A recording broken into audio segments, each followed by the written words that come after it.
Nunca le conté esto a nadie.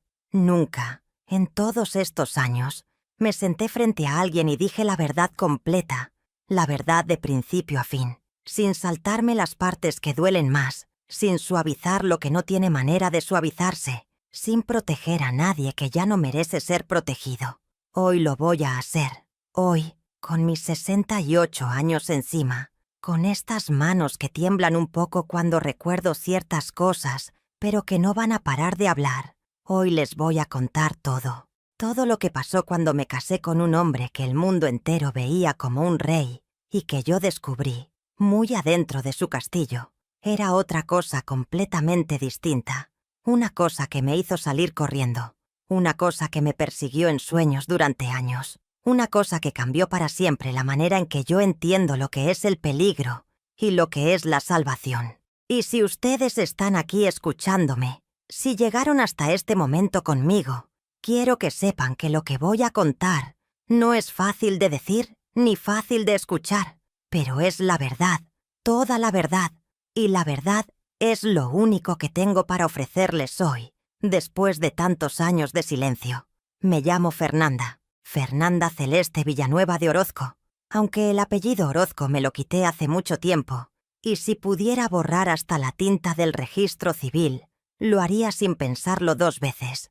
Lo borraría con las 2 manos y sin mirar atrás, porque ese apellido representa una etapa de mi vida que costó demasiado y que, sin embargo, y esto es lo que más me ha costado aceptar con los años, sin embargo me hizo la mujer que soy hoy. Nací en Monterrey, en el estado de Nuevo León, en México, en el año de 1956, la segunda de 4 hijos de don Aristeo Villanueva y doña Carmen López de Villanueva, una familia de clase media trabajadora, de esas que tienen lo suficiente para comer bien y vestir decente, pero que saben perfectamente lo que cuesta cada peso, porque lo vieron ganar con esfuerzo, desde chicos, desde que eran niños, viendo a sus propios padres madrugar y trasnochar, y no quejarse nunca porque así era la vida y punto.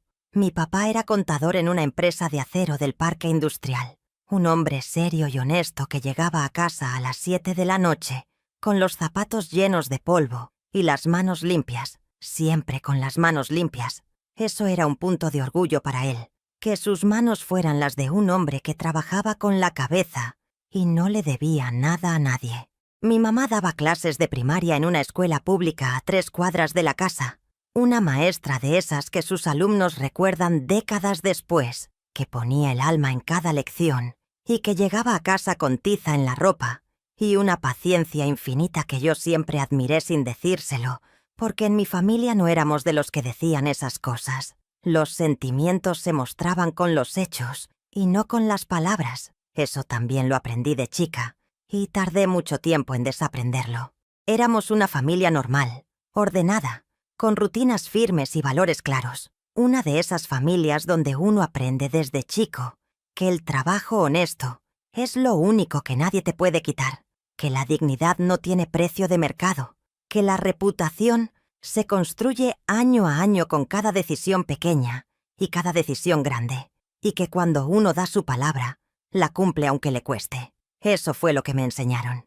Eso fue lo que me metieron tan adentro, que todavía hoy, a mis 68 años, cuando tomo una decisión difícil, escucho la voz de mi papá, diciéndome que uno hace lo correcto, aunque nadie lo esté mirando. Esa voz me salvó la vida. Literalmente me salvó la vida. Pero eso viene después. Yo era, desde pequeña, lo que mis maestras llamaban inquieta, y lo que mi mamá llamaba con más cariño curiosa además, con esa mezcla de orgullo y preocupación que tenía para todo lo mío. Me gustaba leer, me gustaban las matemáticas, me gustaba entender cómo funcionaban las cosas, por qué el mundo era como era, qué había detrás de lo que se veía a simple vista, qué pasaba cuando uno preguntaba una segunda vez, en lugar de conformarse con la primera respuesta. Fui buena estudiante, no de las que se sientan en la primera fila con el cuaderno perfectamente ordenado y repiten lo que el maestro dijo sin agregarle nada, sino de las que hacen preguntas incómodas y terminan debatiendo con el maestro hasta que suena el timbre y a veces, más allá del timbre.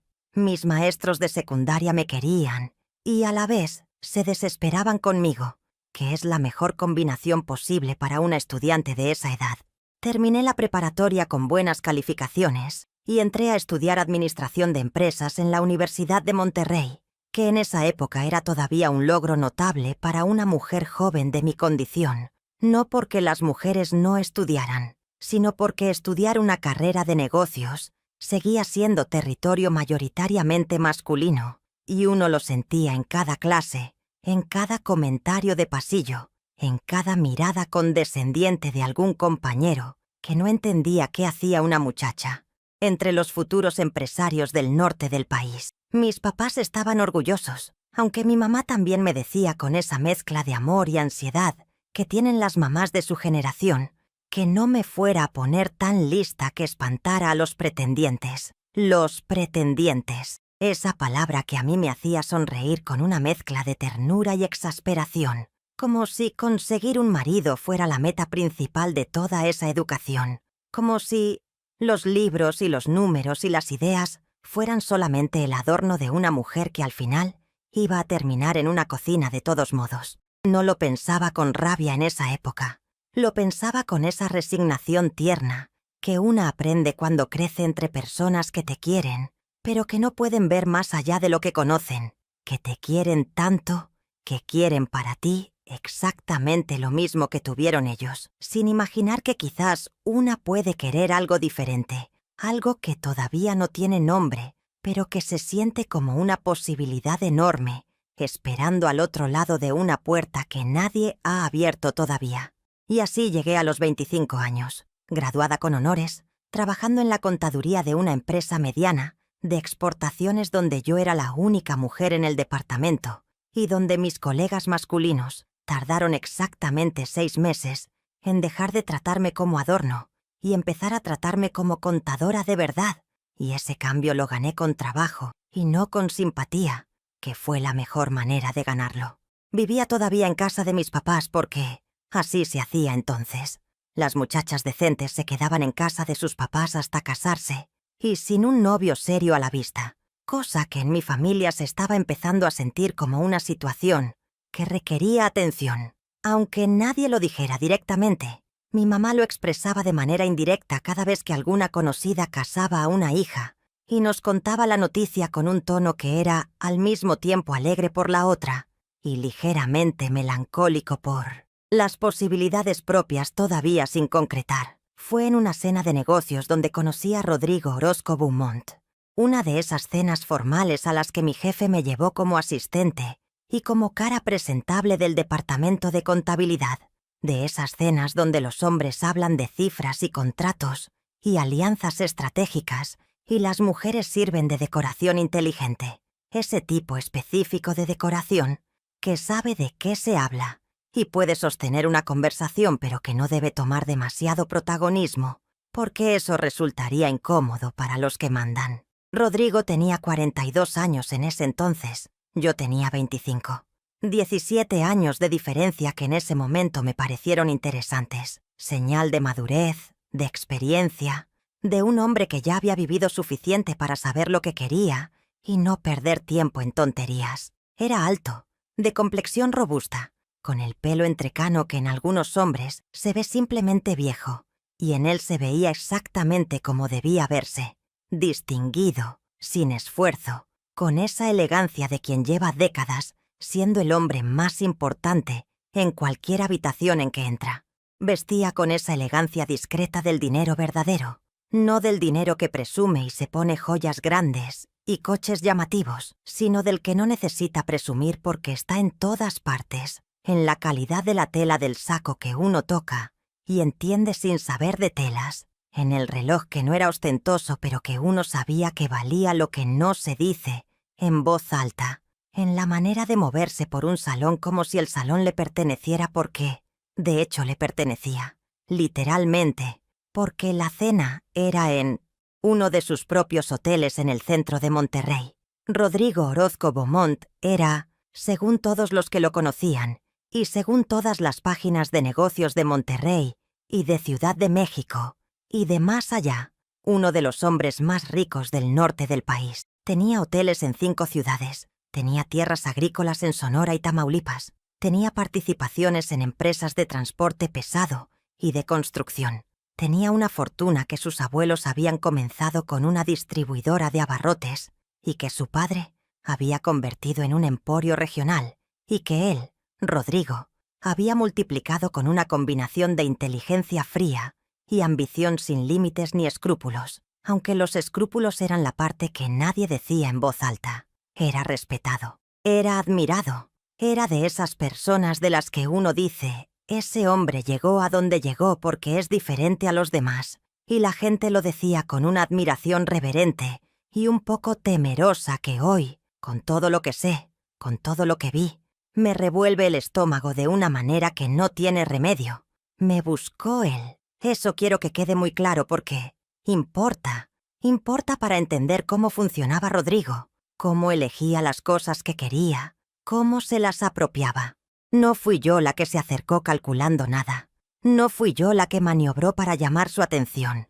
No fui yo la que pensó en ningún momento que ese hombre era una oportunidad que aprovechar. Fue él quien, al terminar la cena, cuando yo estaba recogiendo mis papeles y mi maletín para irme, se acercó sin apuro, con esa seguridad de quien nunca en su vida adulta ha sido rechazado por nadie que importara, y me preguntó mi nombre, con esa voz grave y segura que tenía, esa voz que llenaba el espacio sin esfuerzo, y me dijo que le gustaría invitarme a cenar. Cuando yo le dije que agradecía el gesto, pero que no era mi costumbre aceptar invitaciones de personas que acababa de conocer, se rió, no ofendido sino genuinamente divertido, y me dijo que esa respuesta era exactamente la que esperaba de alguien interesante.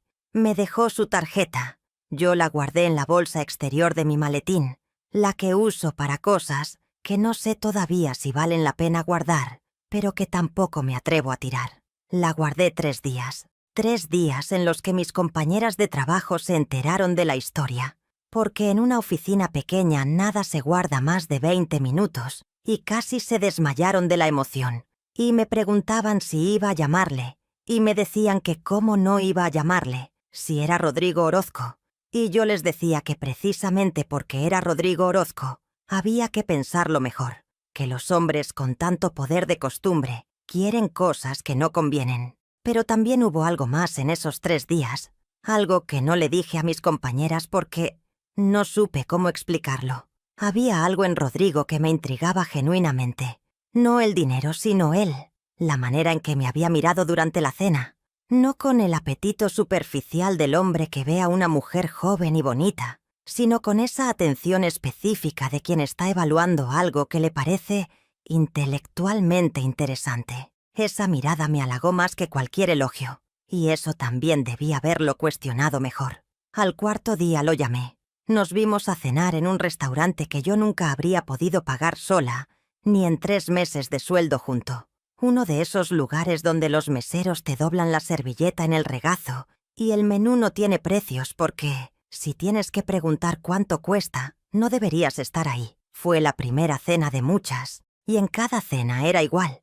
Él hablaba de negocios, de viajes, del mundo que él conocía y yo no, de personas que para mí eran nombres en el periódico y para él eran colegas con los que almorzaba, y yo escuchaba y preguntaba con esa curiosidad mía de siempre, no las preguntas de quien impresiona, sino las de quien genuinamente quiere entender, y él parecía fascinado de que yo preguntara, de que no me limitara a sonreír y a sentir y decir: qué interesante, con esa voz vacía que uno aprende a usar en ciertos contextos sociales. Le gustaba que yo tuviera opiniones.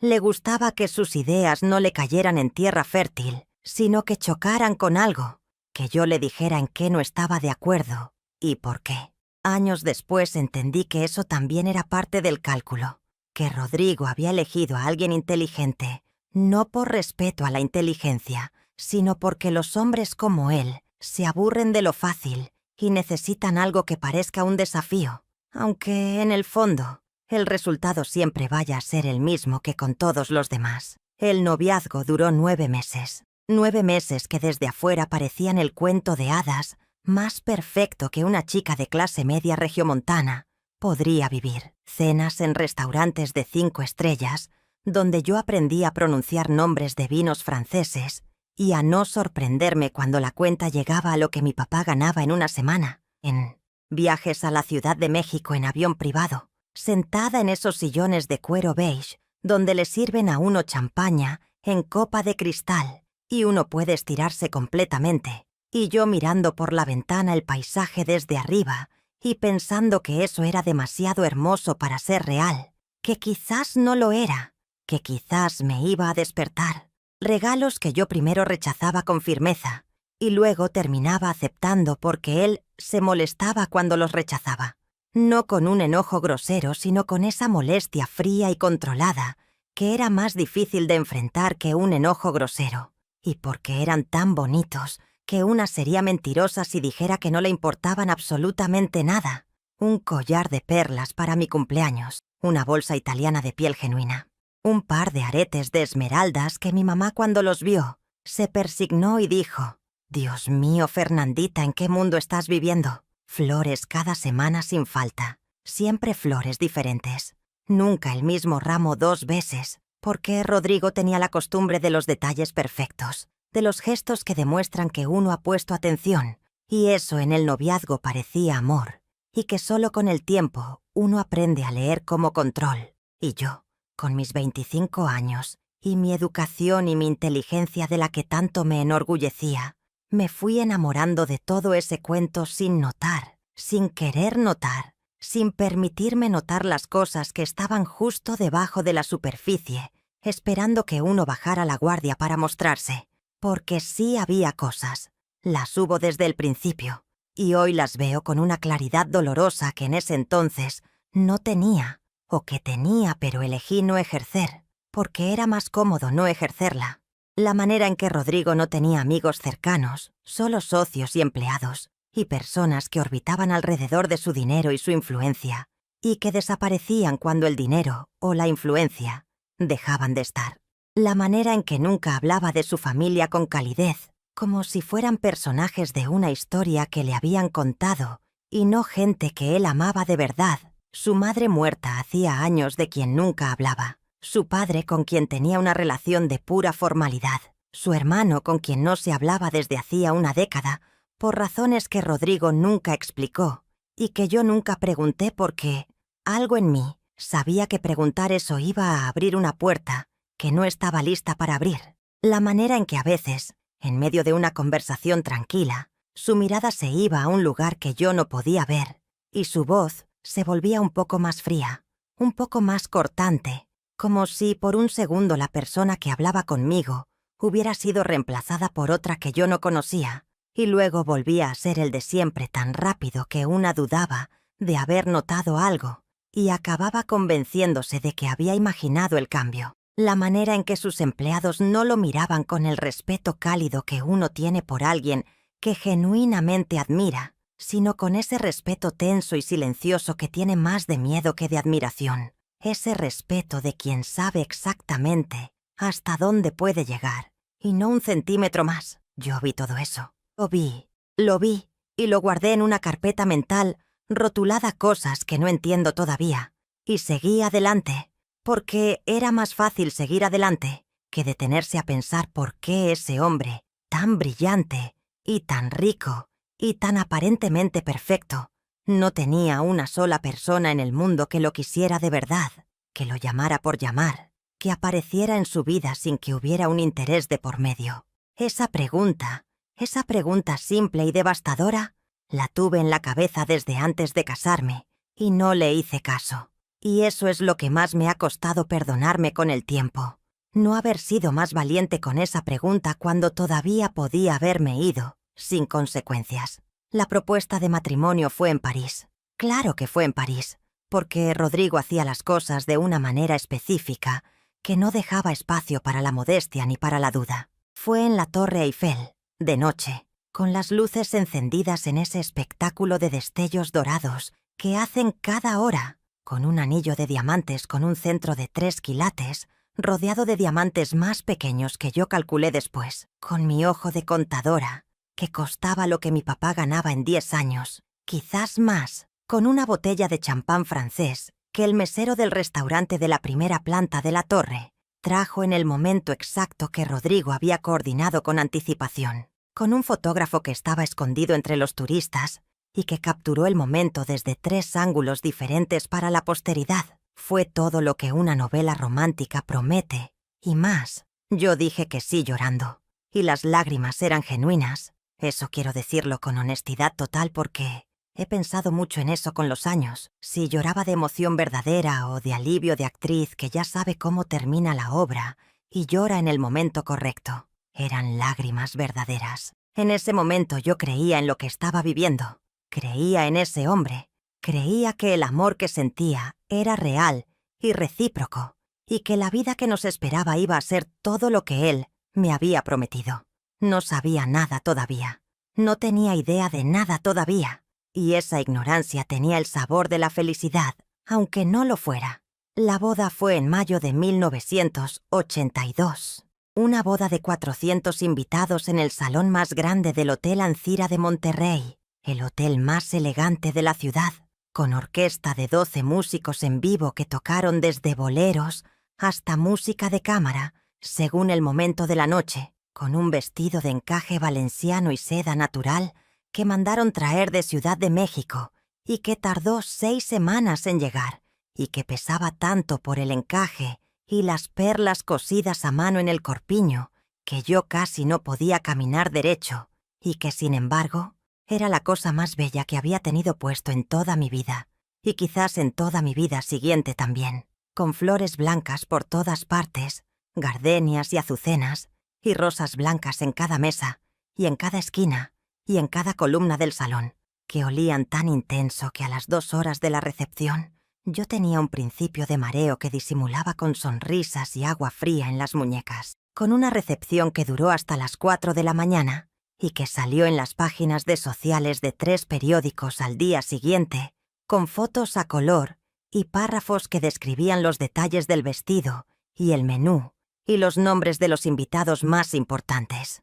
Mis papás estaban sentados en la primera mesa con cara de personas que no pueden creer que están donde están, pero que están haciendo un esfuerzo honesto por parecer que pertenecen ahí. Mi mamá con los ojos brillantes todo el tiempo, con ese vestido azul marino que había comprado, especialmente, y que yo sabía que había costado más de lo que debía costar, porque quería estar digna de la ocasión. Mi papá con ese orgullo callado y un poco desconcertado de quien ve a su hija entrar a un mundo que él no conoce y que no sabe muy bien si alegrarse de que entre o asustarse de que no pueda salir.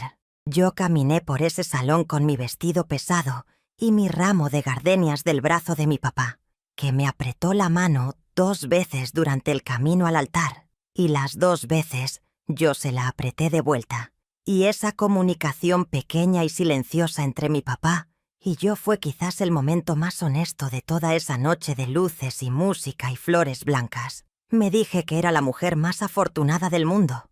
Me lo dije y me lo creí con todas las fuerzas que tenía.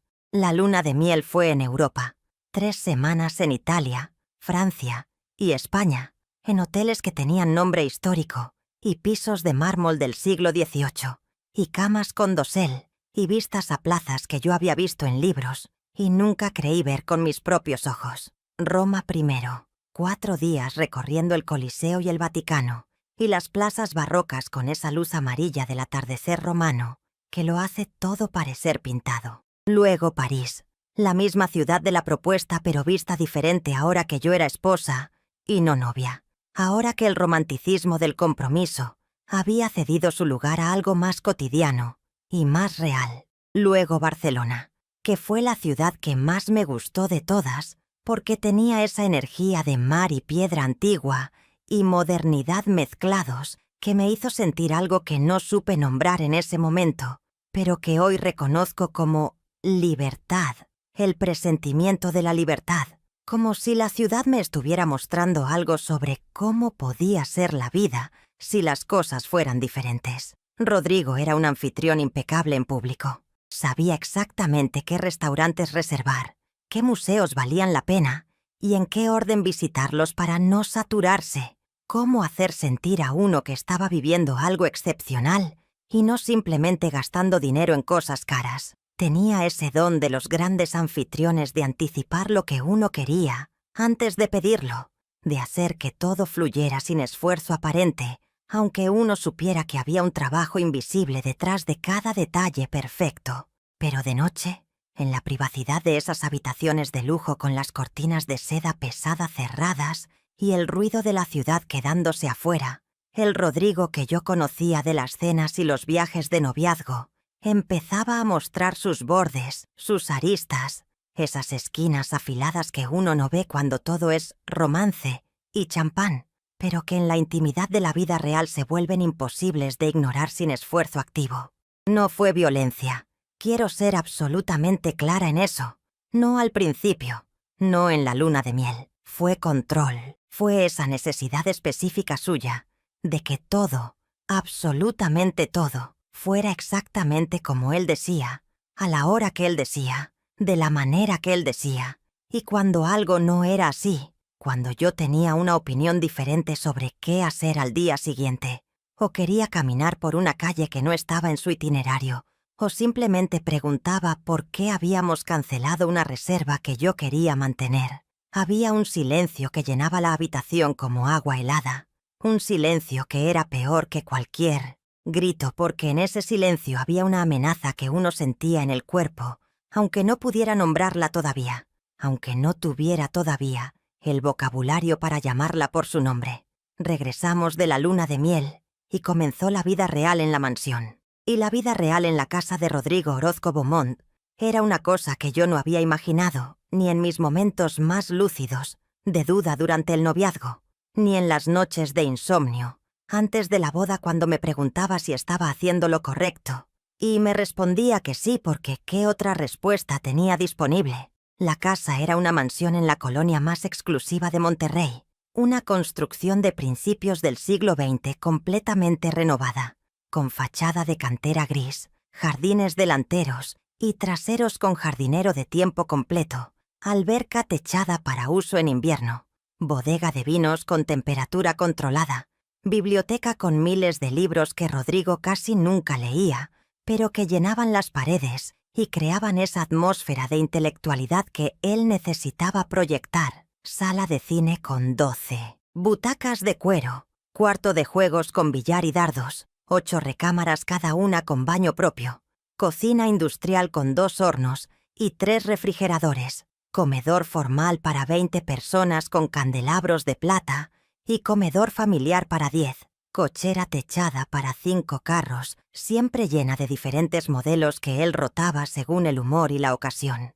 Era la casa más grande en la que yo había puesto un pie en mi vida, y la primera noche que dormí ahí como dueña, me desperté a las 3 de la mañana, con una sensación extraña en el pecho que no supe explicarme, como si el espacio enorme, en lugar de cobijándome, me estuviera aplastando despacio, como si las paredes tan altas y los techos tan lejos y los pasillos tan largos fueran demasiado para contener la vida de 2 personas solas. El servicio doméstico que vivía en la casa consistía en 4 personas en el cuarto de servicio del ala posterior.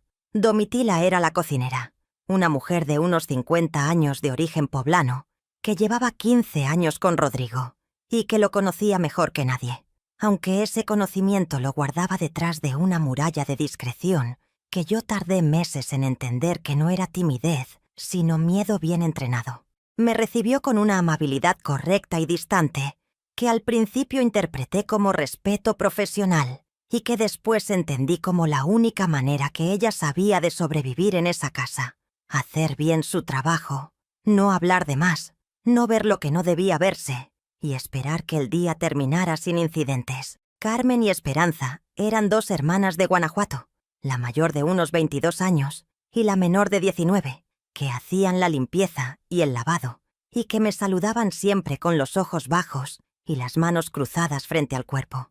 Una postura que yo en los primeros días leí como formalidad y que con el tiempo reconocí como el lenguaje corporal específico de la persona que ha aprendido que hacerse pequeña es la estrategia más segura disponible. Y don Gilberto, el chofer y hombre de confianza de Rodrigo, 50 y tantos años, 20 de ellos, al servicio de los Orozco primero y de Rodrigo después, con esa lealtad ciega e inquebrantable de los perros muy bien entrenados que ya no pueden imaginarse otra vida y que han confundido la sumisión con la fidelidad. Desde el principio noté algo en esas 4 personas que no supe nombrar de inmediato, pero que sentí cómo se sienten las cosas antes de entenderlas, en el cuerpo, antes que en la mente. Estaban nerviosos siempre, no ansiosos de la manera normal en que uno está nervioso en el trabajo cuando hay mucho que hacer o cuando el jefe está de mal humor ese día. Nerviosos de una manera específica, permanente, vigilante, como animales que han aprendido por experiencia que el peligro puede llegar de cualquier dirección y en cualquier momento, y que la única defensa disponible es estar siempre alerta, siempre atentos, siempre listos para reaccionar antes de que sea tarde. Ese nerviosismo no tenía días malos y días buenos, era constante, era el clima de esa casa. Le pregunté a Rodrigo, en los primeros días de vida en común, si el servicio era feliz, si había algún problema que yo debiera conocer para relacionarme con ellos de la manera adecuada, si había algo en la historia de alguno de ellos que yo debiera saber para no meterla sin querer. Me miró con esa mirada suya que tenía siempre 2 capas, la de arriba amable y divertida como si uno acabara de decir algo encantadoramente inocente, y la de abajo que era otra cosa completamente, y me dijo que el servicio no era feliz ni infeliz, que el servicio cumplía su función y recibía su pago, y que eso era todo lo que importaba en esa relación. Me dijo que no me encariñara con ellos, que eso creaba problemas de límites que eran difíciles de manejar después. Me lo dijo con la misma naturalidad con que uno explica que no hay que dar de comer a los gatos callejeros, porque luego no se van. Y yo, que había crecido en una casa donde la señora que nos ayudaba se llamaba Angelita, era de Oaxaca, tenía 3 hijos a quienes mi mamá ayudó a entrar a la escuela del gobierno, y era tan parte de nuestra familia que cuando se enfermó mi mamá la fue a visitar al hospital con flores del jardín. Sentí un escalofrío ante la frialdad de Rodrigo, que pasé por alto diciéndome que era diferencia de perspectiva, de clase, de mundo, nada personal, nada que debiera preocuparme. Las primeras semanas me ocupé en conocer la mansión habitación por habitación, entender las rutinas que Rodrigo esperaba que yo absorbiera y ejecutara sin que él tuviera que explicarlas más de una vez. Sus preferencias eran muchas y específicas y no negociables. El café a las 7 en punto de la mañana, sin azúcar, en la taza de porcelana azul con ribete dorado y no en ninguna otra taza de la vajilla, que era por lo demás idéntica pero que él distinguía de alguna manera que yo nunca entendí completamente. El periódico doblado de cierta manera específica encima del plato del desayuno, con la sección de negocios visible y el resto plegado debajo. La temperatura de la casa regulada a exactamente 21 grados, ajustada con el termostato cada mañana antes de que él bajara. Ni 1 grado más ni 1 menos. Sus horarios de trabajo que eran inflexibles y sagrados, y alrededor de los cuales se organizaba todo lo demás de la vida doméstica. Sus noches de negocios 2 o 3 veces por semana, donde llegaba tarde y yo debía estar despierta esperándolo, pero sin que pareciera que lo esperaba expresamente. Ese equilibrio imposible entre presencia y discreción que tardé meses en dominar. Pero había algo que no podía controlar y que Rodrigo, a diferencia de absolutamente todo lo demás en esa casa, no parecía saber cómo administrar. Mi curiosidad, esa curiosidad mía de siempre, la que me había hecho buena estudiante y buena profesional, la que me hacía preguntar por qué, cuando todos los demás aceptaban el cómo, sin cuestionarlo.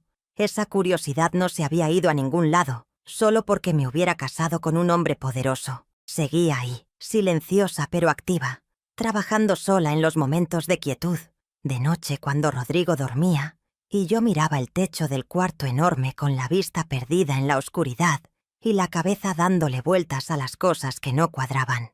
Y las cosas que no cuadraban se fueron acumulando, no de golpe, sino despacio, como se acumula el agua antes de que uno note que el piso está mojado.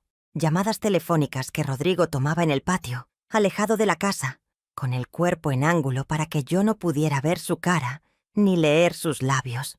hablando en voz tan baja que desde la ventana de la sala solo se escuchaba el murmullo de la voz, sin distinguir palabras. Visitas de hombres que llegaban sin anunciarse a horas raras, a veces de noche, que don Gilberto hacía pasar directamente a la oficina del tercer piso, sin registrarlos ni preguntarles nada, con la eficiencia específica de quien ha hecho eso muchas veces y sabe exactamente cómo hacerlo sin que se note. Conversaciones que se interrumpían cuando yo entraba a una habitación, no de la manera normal en que la gente cambia de tema porque la conversación es privada, sino con esa pausa específica, tensa, cargada, de quien sabe que hay algo que no debe ser escuchado y que la presencia inesperada de alguien representa un riesgo que hay que manejar. Facturas de proveedores que yo encontraba en el escritorio de la sala y que cuando las revisé con mi ojo entrenado de contadora, encontré que tenían números que no correspondían a ningún servicio identificable, partidas contables que no cuadraban con ninguna lógica de negocios que yo conociera, movimientos de dinero en cantidades importantes que iban y venían sin dejar rastro claro de origen ni destino. Se lo mencioné una vez, solo una vez, eligiendo las palabras con el cuidado de quien trabaja con explosivos. Le pregunté sobre unas facturas que había encontrado en el escritorio y que tenía algunas partidas que no entendía bien, y si podía explicarme la estructura contable de sus empresas porque me gustaría comprender cómo funcionaba. El silencio que siguió duró exactamente 4 segundos. Los conté uno a uno porque el tiempo en ese silencio se volvió muy denso y muy lento. Luego Rodrigo me miró con esa mirada de 2 capas y me dijo, sin levantar la voz, sin ser grosero, con esa calma que era más amenazante que cualquier grito, que él tenía contadores para eso y que mi trabajo no era ese. Punto. Volvió a su periódico. La conversación había terminado y yo entendí sin que nadie me lo dijera en palabras que no debía volver a empezarla. Pero la curiosidad, mis amores, la curiosidad cuando uno tiene la personalidad que yo tengo, no se apaga con una mirada fría. Se aviva, se vuelve más urgente, más insistente, como una pregunta que uno no puede dejar de formularse, porque sabe que la respuesta importa, aunque todavía no sepa exactamente por qué. Y así empecé, muy despacio, muy cuidadosamente, a prestar más atención de la que aparentaba prestar, a memorizar las caras de los hombres que llegaban sin anunciarse, a escuchar, desde el pasillo o desde la cocina, fragmentos de conversaciones que se filtraban por las puertas entornadas, a revisar los espacios comunes cuando tenía oportunidad, no buscando nada específico, sino dejando que mis ojos registraran lo que había sin filtros previos, como una cámara que graba todo y deja que la mente decida después qué importa y qué no. No era espionaje lo que hacía, era lo que hacen las personas que empiezan a sospechar que hay algo muy mal en el lugar donde viven y que no tienen acceso a otra fuente de información que no sea la que pueden recoger ellas mismas. Había también en la mansión una cosa que Rodrigo había establecido desde el primer día, con la misma naturalidad de quien establece las reglas del café matutino. Su oficina en el tercer piso era su espacio de trabajo y nadie, absolutamente nadie, entraba sin tocar primero. Lo dijo una vez, sin énfasis, sin amenaza en la voz, como quien describe un hecho geográfico. La oficina estaba ahí, la puerta se tocaba, no había más que discutir. Y yo respeté esa puerta con una disciplina que hoy reconozco como el primer entrenamiento que Rodrigo me dio sin que yo supiera que me estaba entrenando, la primera demostración de que sus reglas se seguían sin preguntas y sin excepciones, y que yo era capaz de seguirlas, y que eso era suficiente para que él siguiera creyendo que todo estaba bajo control. Y había el sótano. Desde el primer recorrido por la casa, cuando Rodrigo me la mostró habitación por habitación, con el orgullo contenido del coleccionista que enseña su colección, había señalado la puerta al fondo del pasillo, entre la cocina y el cuarto de servicio, y dicho, con esa brevedad suya que no dejaba espacio para la pregunta siguiente, que era el almacén, que guardaba archivos viejos de negocios y algunas cosas de familia que no había tenido tiempo de revisar y organizar. La puerta era de madera gruesa con cerrojo de metal, del tipo que se instala cuando uno quiere asegurarse de que algo no se abra accidentalmente. Rodrigo tenía la única llave. En los primeros meses, yo no pensé demasiado en esa puerta, porque había demasiadas otras cosas en las que pensar, demasiadas rutinas que aprender, demasiadas expectativas que cumplir, y una puerta cerrada que guarda archivos viejos no tiene nada de particular en una casa grande. Las casas grandes tienen siempre cuartos cerrados. Eso no es raro.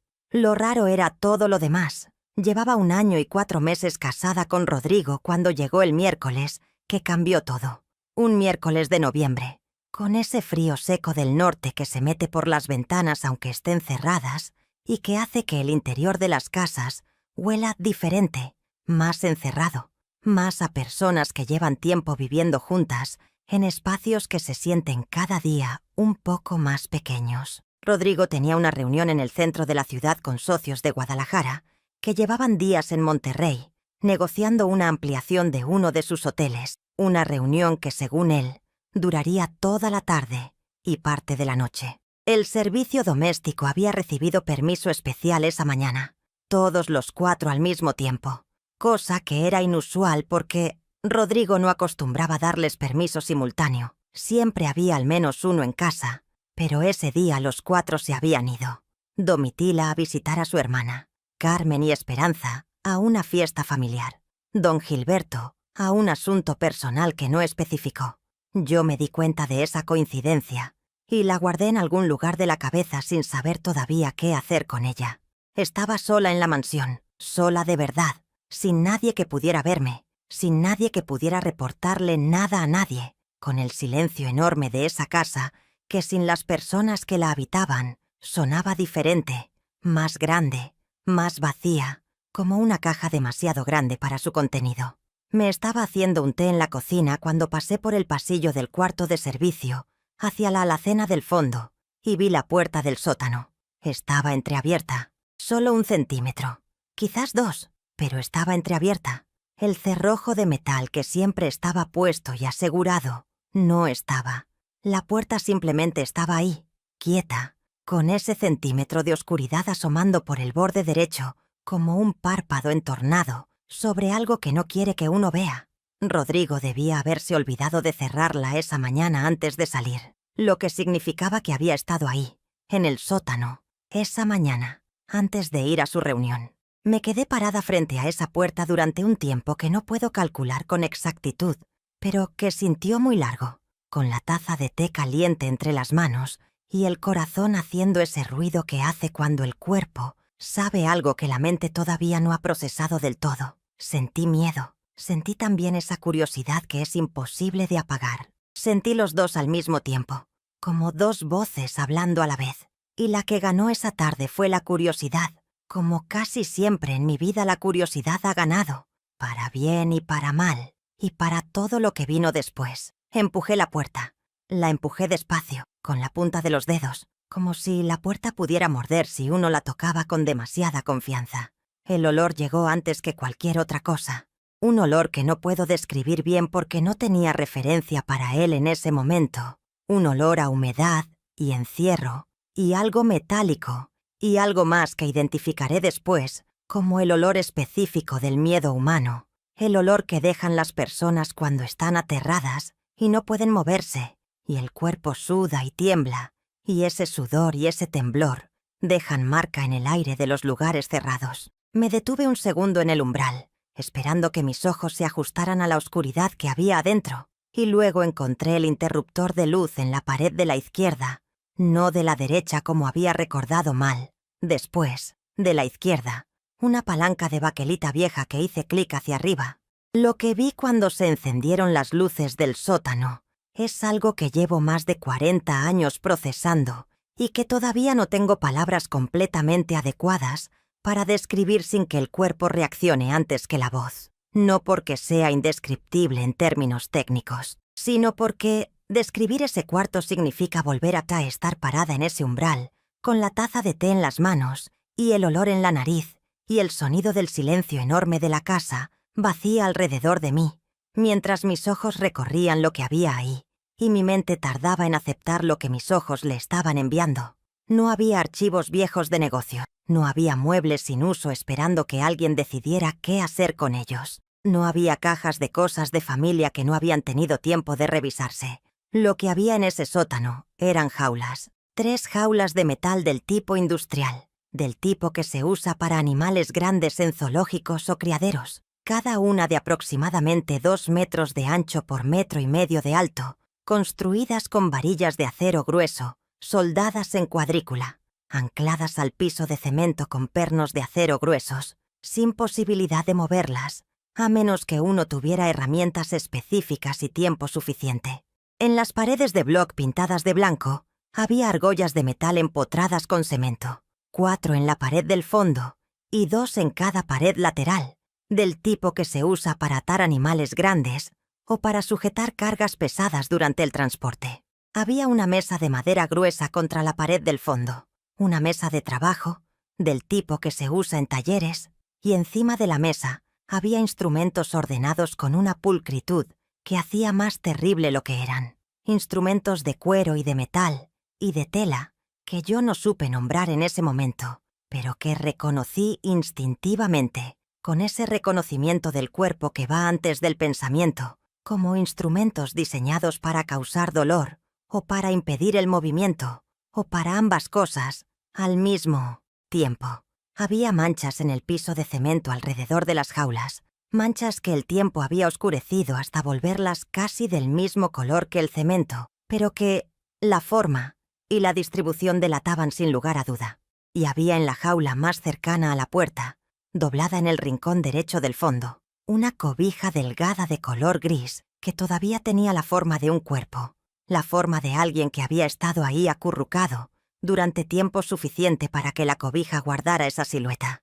Junto a la cobija había una botella de plástico vacía que había tenido agua. Solo eso. Solté la taza de té. La solté y se rompió en el piso de cemento, y el té caliente se derramó alrededor de los pedazos, y yo no lo noté en el momento. Solo lo noté después cuando me vi los pies, y tenía los calcetines manchados de té.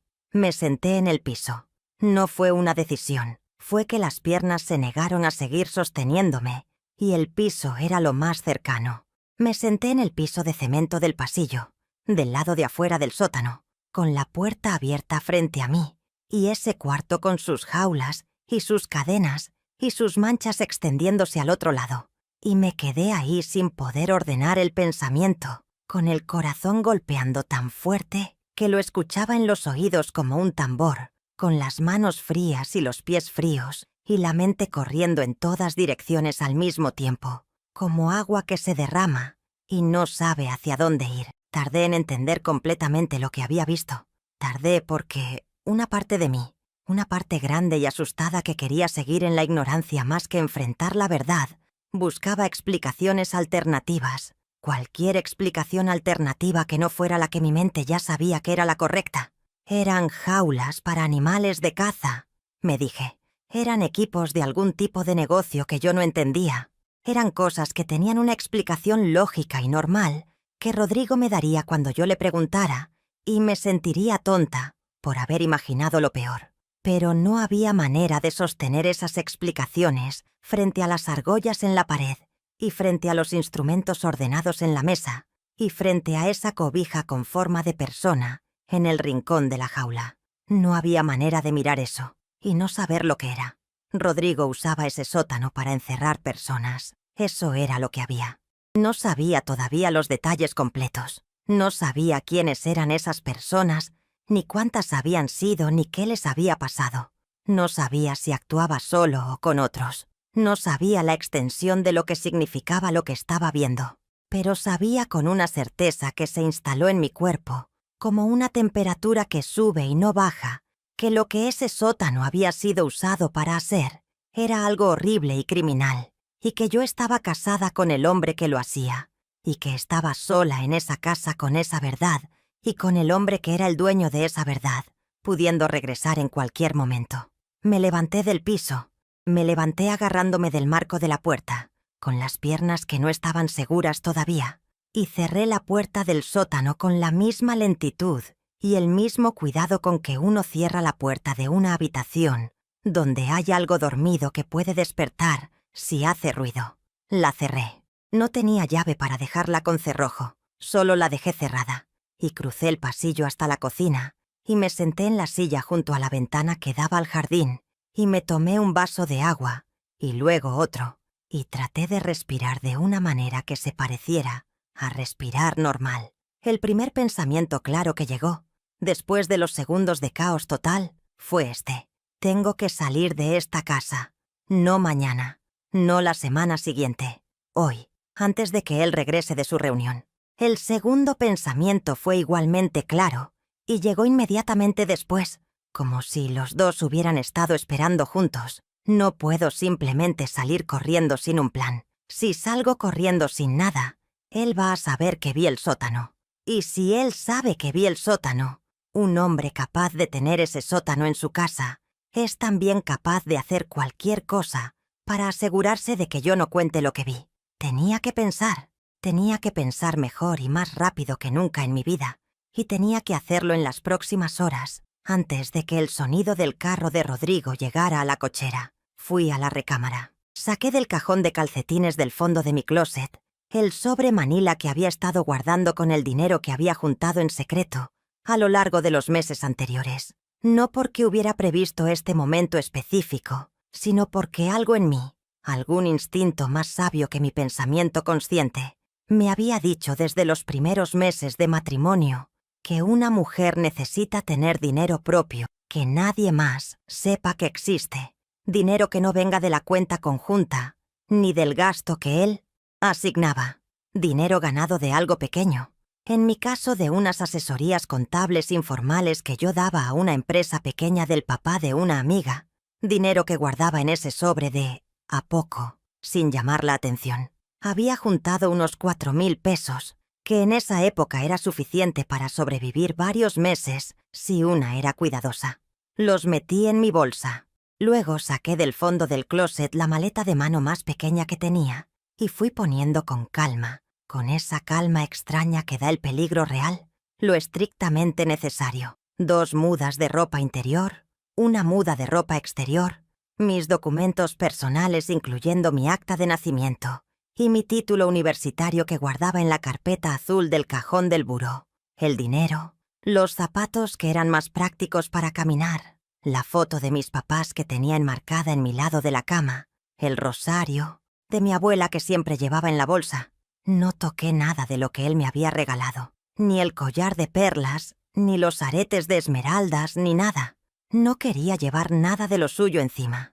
Luego hice la cosa que fue probablemente la más importante de ese día, más importante que salir de la casa, más importante que el dinero guardado, más importante que la maleta pequeña. Saqué papel de carta del cajón del escritorio de la recámara y agarré la pluma y escribí, con fecha y hora exactas, en la parte superior de la hoja, una descripción de lo que había visto en el sótano. No con miedo, sino con la precisión fría de la contadora que hace una auditoría y describe lo que encuentra sin opinión ni exageración. Las jaulas, 3, de metal, anchura y altura aproximadas, ancladas al piso. Las argollas en las paredes, número, posición, material. La mesa contra la pared del fondo y los instrumentos encima de ella, descritos uno a uno con el lenguaje más exacto que pude. Las manchas en el piso, forma, distribución, color actual y color probable original. La cobija en el rincón de la primera jaula, color gris, delgada, con la forma de un cuerpo. La botella de agua vacía, todo. Lo escribí todo con la letra más clara que tuve en ese momento, que no era tan clara porque la mano temblaba un poco, pero era legible, era precisa. Era la descripción de una testigo que sabe lo que vio y lo está poniendo por escrito, antes de que el tiempo o el miedo puedan distorsionarlo. Doblé ese papel 3 veces, lo metí en un sobre que cerré con saliva y guardé el sobre en el forro interior cosido de mi bolsa grande, el bolsillo que nadie encuentra si no sabe que existe. Llamé a mi hermana Beatriz desde el teléfono de la sala, el único teléfono de la casa que no pasaba por la central de la oficina de Rodrigo. Betty era 2 años menor que yo. Vivía en un departamento rentado en la colonia Cumbres con su novio de ese entonces que después sería su marido. y nunca había estado completamente tranquila con mi matrimonio, aunque no hubiera podido decir exactamente por qué. Ese presentimiento que tienen los hermanos que te conocen bien de que algo no está del todo bien, aunque no tengan evidencia concreta. Le dije con la voz lo más normal que pude, que iba a ir a verla esa tarde, que necesitaba hablar con ella, que por favor no le dijera a nadie que había llamado, ni a mamá, ni a papá, ni a nadie, que ya le explicaría cuando llegara. Hubo un segundo de silencio al otro lado del teléfono, ese segundo en que Betty procesó el tono de mi voz y entendió que lo que venía era serio, y luego dijo que estaba en casa y que me esperaba. No preguntó nada más. Las hermanas saben cuándo preguntar y cuándo simplemente dejar que el tiempo traiga la información. Dejé la maleta escondida detrás del jazmín trepador grande que cubría la reja del jardín lateral, la reja secundaria que daba a una calle paralela de poco tráfico y que no tenía cámara de seguridad, porque cuando Rodrigo había instalado el sistema de cámaras, había pensado en las entradas principales y no en esa salida lateral que nadie usaba nunca, porque no llevaba a ningún lado conveniente.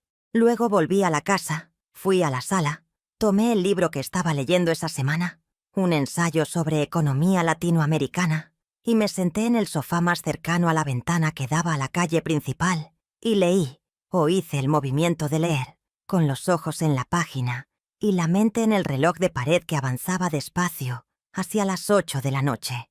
Rodrigo llegó a las 8:15. Entró con el abrigo todavía puesto. Me dio el beso de costumbre en la mejilla derecha. Preguntó si Domitila había dejado la cena antes de irse. Le dije que sí, que estaba en el horno. Me preguntó cómo había pasado el día. Le dije que bien, que había leído, que había dado una vuelta por el jardín en la tarde, porque hacía sol aunque frío. Asintió. Se fue a su habitación a cambiarse. Volvió a la mesa. Cenamos con la conversación de siempre. Esa conversación de superficie que habíamos ido construyendo a lo largo de 1 año y 4 meses de matrimonio. Una conversación que llenaba el espacio del tiempo compartido sin revelar nada de ninguno de los dos, como papel tapiz elegante sobre una pared que uno preferiría no ver. Me tomé el café sin sentirlo. Respondí todo lo que debía responder. Sonreí cuando correspondía sonreír. Y por dentro era otra persona completamente. Una persona que estaba contando las horas y los minutos y planificando cada paso de lo que venía. Le dije que me dolía la cabeza, que me iba a dormir temprano. Me dijo bien, que él iba a leer un rato en la biblioteca. Fui a la recámara. Me cambié al pijama. Apagué la luz de mi lado. Me acosté y me quedé completamente quieta en la oscuridad escuchando la casa. A las 11 se apagó la luz de la biblioteca. Lo vi en la rendija de luz bajo la puerta del pasillo. Escuché sus pasos subir la escalera. Escuché el sonido del agua de la ducha. Escuché el silencio que siguió.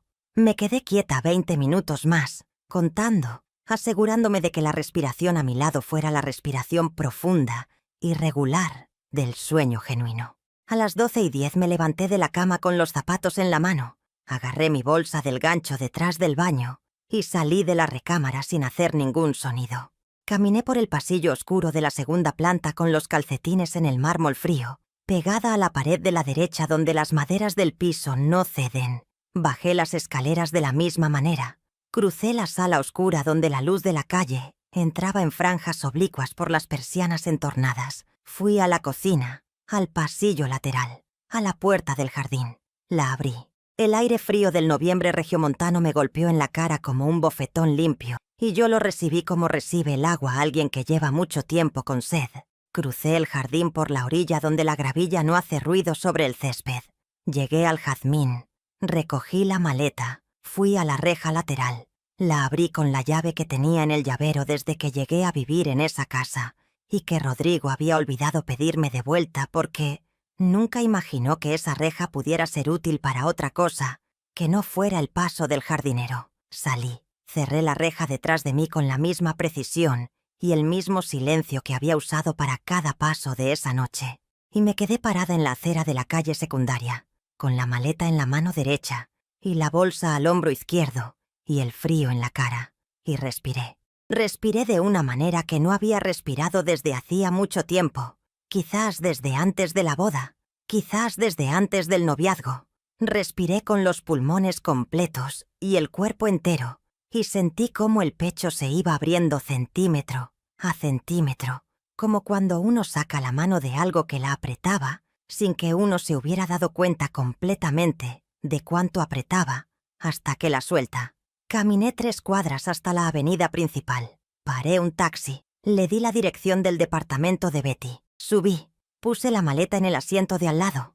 Y mientras el taxi avanzaba por las calles casi vacías de Monterrey, a medianoche con los semáforos parpadeando en amarillo, y los edificios oscuros y el frío del norte dibujando vaho en el vidrio de la ventana, yo miraba afuera sin ver realmente, y sentía cómo el cuerpo iba procesando lo que había pasado, esa sacudida lenta de quien sale de una situación de peligro, y solo cuando está a salvo puede permitirse sentir todo lo que no se permitió sentir, mientras el peligro era real. Lloraba. Me di cuenta de que lloraba cuando el taxista, un hombre de unos 40 años con un rosario colgado del espejo retrovisor, me preguntó en voz baja si estaba bien. Le dije que sí, que iba a estar bien. Me dio un Kleenex de una cajita que tenía en el tablero sin hacer más preguntas. Le agradecí. Hay personas buenas en el mundo en los momentos más inesperados, y ese taxista fue una de ellas esa noche, aunque nunca sepa que lo fue. Betty me esperaba despierta con la puerta del departamento abierta y café recién hecho, y esa cara de hermana que ya sabe que algo grave pasó antes de que uno diga una sola palabra.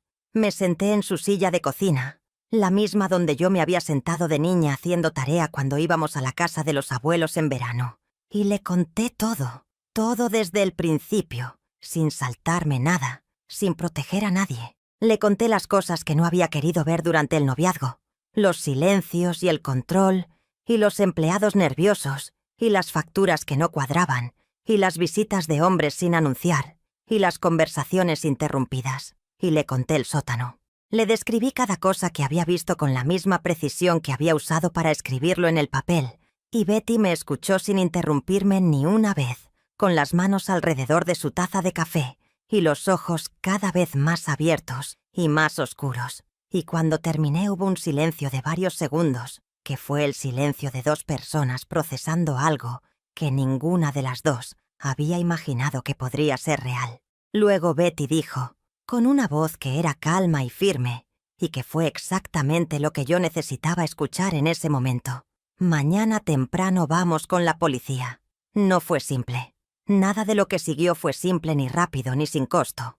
Rodrigo llamó a las 6 de la mañana siguiente, cuando se despertó y encontró la cama vacía, y entendió que yo no había salido a hacer ejercicio temprano, porque la maleta no estaba, y mi bolsa no estaba, y la reja lateral estaba cerrada desde adentro, con la llave que faltaba del llavero.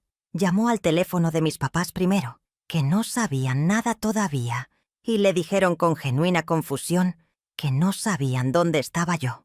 Llamó a Betty, que no contestó.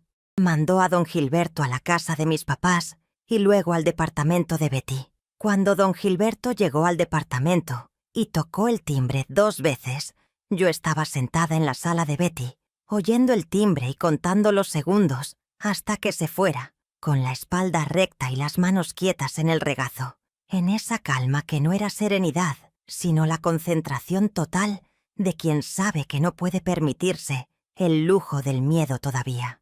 Esa misma mañana, 3 horas antes de que Rodrigo pudiera armar su versión de los hechos y comenzar a construir la narrativa que lo protegiera, Betty y yo fuimos a la Procuraduría General del Estado. Llevamos el sobre con mi descripción escrita del sótano.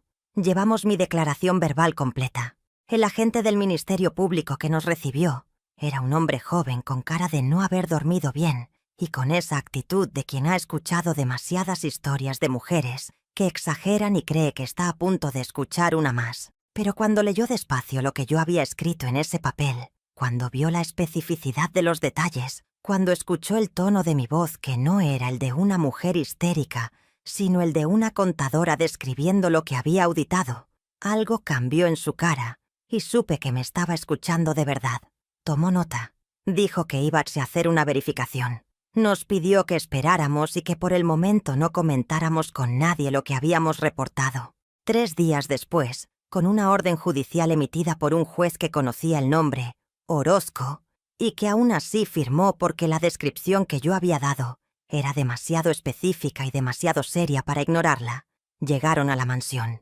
Lo que encontraron cuando abrieron el sótano con la llave que Rodrigo tuvo que entregar. Lo que encontraron en ese cuarto y en otros espacios de la propiedad que mi descripción los llevó a revisar es parte de un expediente judicial que estuvo años bajo reserva y que involucra a personas cuyas historias no son mías para contar en detalle.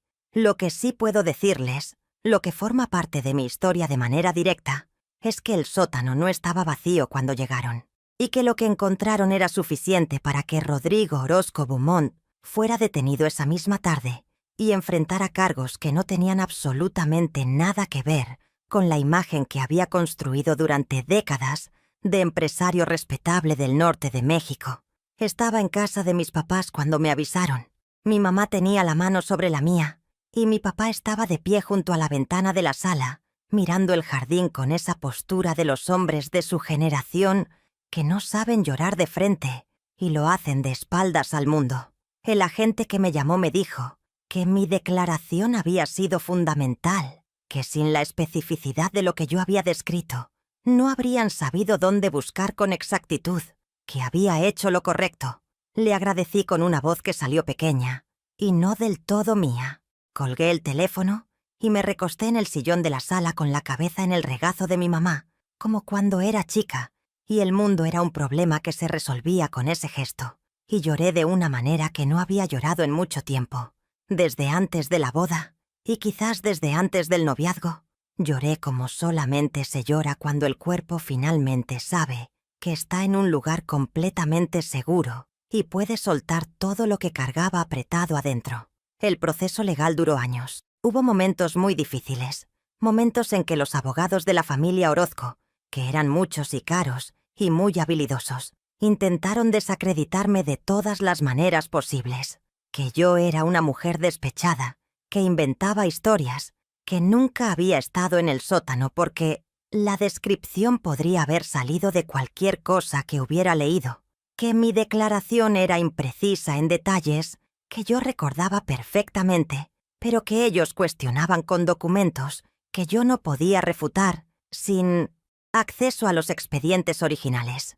Hubo momentos en que personas de Monterrey que lo conocían de toda la vida, que habían cenado en su mesa y que no querían que lo que había hecho fuera verdad, porque hacerlo verdad significaba que habían compartido mesa con eso. Me miraban en la calle o en la tienda con esa mezcla de lástima y sospecha que se reserva para las mujeres que dicen cosas que los demás prefieren no escuchar. Hubo momentos en que yo misma, sola en el cuarto que Betty me había prestado en su departamento mientras duraba el proceso, me preguntaba en la oscuridad de las 3 de la mañana si el precio de haber dicho la verdad era demasiado alto, si hubiera sido posible irse sin hablar y tener una vida tranquila en otro lugar y dejar todo eso atrás. Y siempre, siempre en esos momentos, pensaba en la cobija gris con forma de persona en el rincón de esa jaula. Y sabía que no había otra opción que la que había tomado. El divorcio se finalizó mientras Rodrigo esperaba el juicio, en prisión preventiva.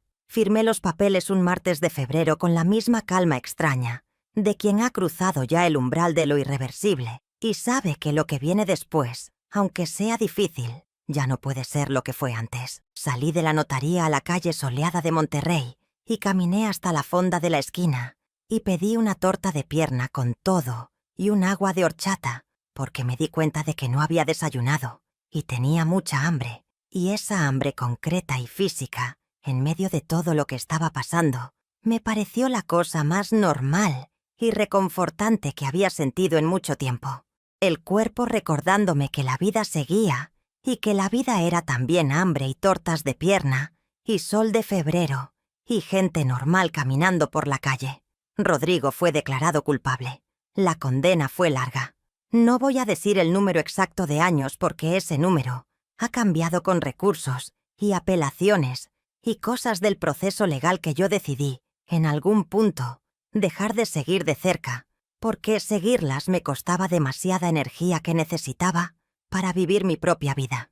Lo importante, Lo que yo necesitaba que pasara para poder seguir era que lo que había pasado en ese sótano se reconociera formalmente como lo que era, que se dijera en voz alta en un tribunal, que quedara en un expediente con fecha y firma y consecuencias.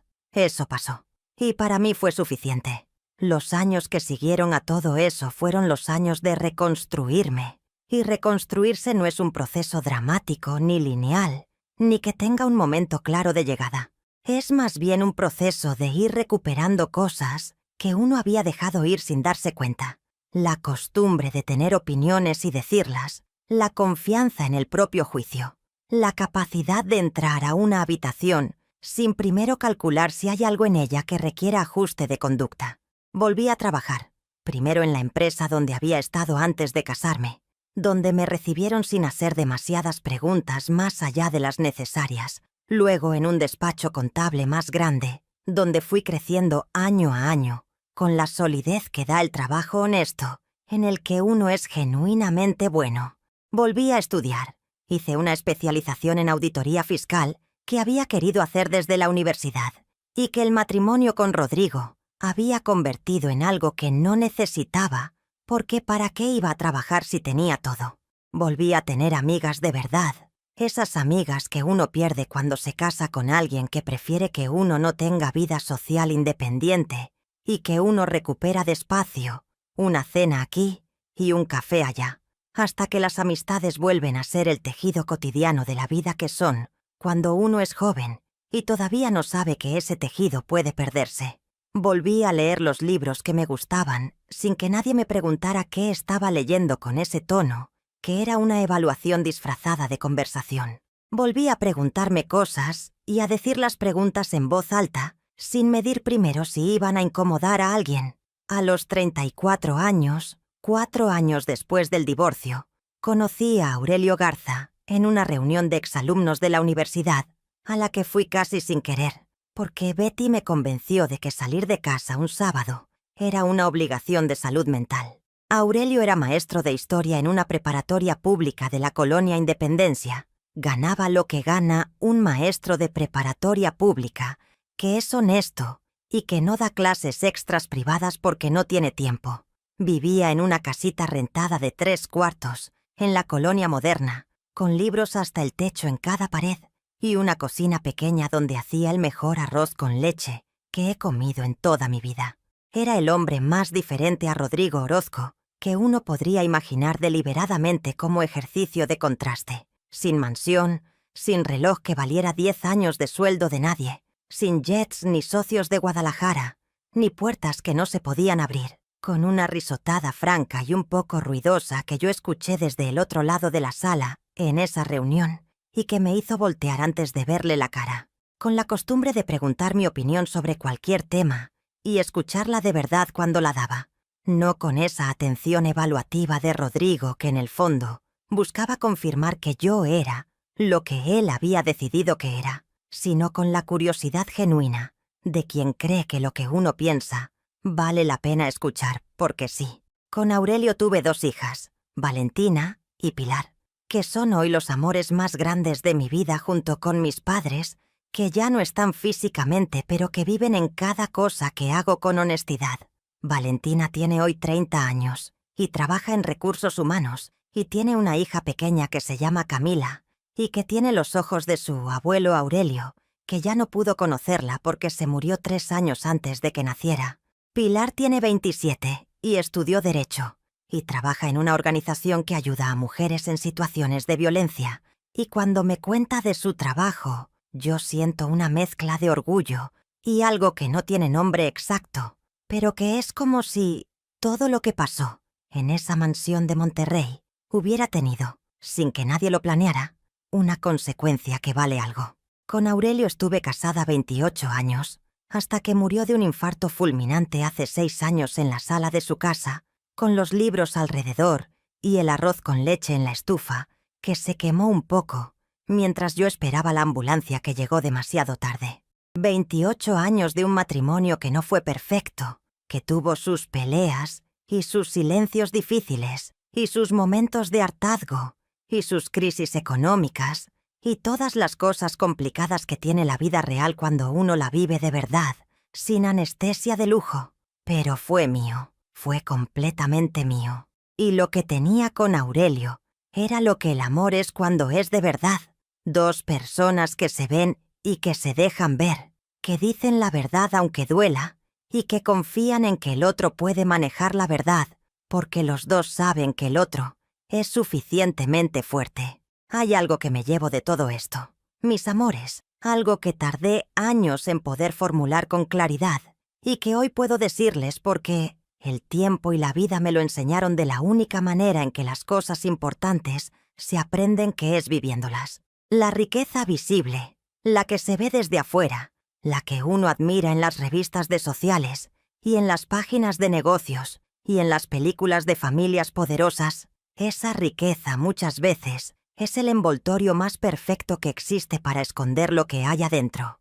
Y los envoltorios perfectos son peligrosos precisamente porque son perfectos, porque cansan la vigilancia de uno, porque le dicen a la parte de uno que busca señales de peligro que aquí todo está bien, que aquí no hay nada que temer, que aquí el lujo y el orden y la elegancia son garantía de que las personas también son lo que parecen. No lo son siempre, no lo son necesariamente. Y aprender eso, aprenderlo de la manera que yo lo aprendí, es una lección que uno lleva para siempre. Lo que también aprendí, y esto es lo que más quiero que se lleven ustedes de esta historia, es que la voz pequeña que uno tiene adentro, ese instinto que habla antes del pensamiento y que siente el peligro antes de que el peligro sea visible, esa voz nunca miente. Yo tuve señales desde el noviazgo. Tuve momentos en que algo en mí quiso preguntar más, quiso detenerse, quiso revisar lo que había debajo del envoltorio perfecto. Y los callé.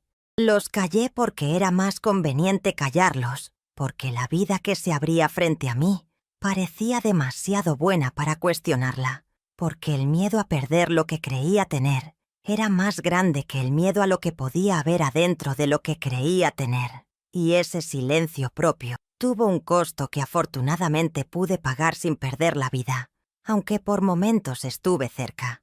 No se callen, nunca se callen esa voz. Cuando algo no cuadra, cuando los números no dan, cuando las puertas cerradas son demasiadas y las preguntas tienen respuestas que no responden nada, cuando los empleados tienen miedo en los ojos y los amigos no existen y el mundo que alguien te ofrece es demasiado perfecto para ser completamente real. No se callen, pregunten, busquen, abran las puertas entornadas aunque den miedo, porque lo que hay del otro lado de esas puertas, aunque sea horrible, es siempre mejor saberlo que no saberlo. La verdad tiene un costo, pero la ignorancia elegida, la ignorancia de quien cierra los ojos porque abrir los ojos tiene precio, esa tiene un costo mucho más alto. Yo lo pagué, y se los digo desde el otro lado de haberlo pagado, desde acá donde estoy con mis 68 años, y mis hijas y mis nietos, y mi vida que es completamente mía. Valió la pena cada centavo de ese costo. Valió la pena todo. Me casé con un millonario, y lo que encontré en su casa me hizo escapar. Pero lo que encontré después de escapar, lo que fui construyendo despacio con estas manos y con esta cabeza curiosa, de siempre que nunca aprendió a dejar de preguntar por qué, eso no tiene precio.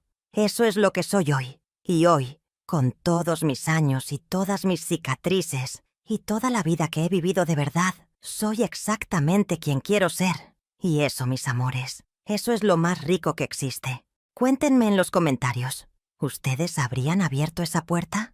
¿O habrían cerrado los ojos y seguido viviendo en ese lujo sin querer saber? No los juzgo. Solo quiero que piensen en esa pregunta porque a veces la pregunta más importante que podemos hacernos es si tenemos el valor de ver lo que está justo frente a nosotros, aunque verlo cambie todo. Soy Fernanda Celeste Villanueva.